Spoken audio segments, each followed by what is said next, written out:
سلام بنات، كي دايرين؟ لاباس عليكم؟ كنتمنى كاملين تكونوا بخير وعلى خير.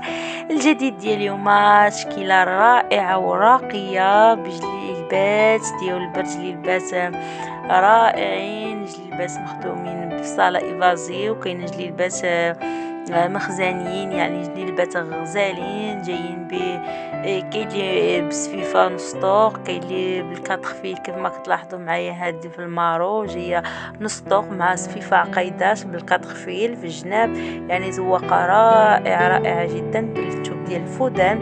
وكما كتلاحظوا معايا هاد الجليبة تاني كذلك جاية في داخلين فيها جوج تويبات، تويب يعني جاي بالالوان، خطيطات هكا بالالوان، وجايه بالمليفه في الموطاق، يعني جات موديل رائع جدا. بالنسبه اللي كيزعموا على الوينات جا غزال.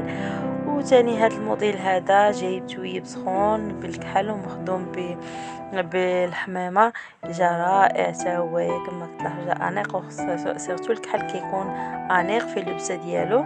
وهاد التويب تاني كذلك ديال البرد، كروات جاي مخدوم بالقرونه كما كتلاحظوا معايا، وفي الكميمات تاني مدخلين تويب بحال كخيب، مطوبلين بيه الكميمات، وجايه خفيفه مسدوده من القدام، جايه غير بسفيفه نص طوق صغيره، يعني نص طوق ماشي حتى طويل، غير صغير ومسدود من القدام.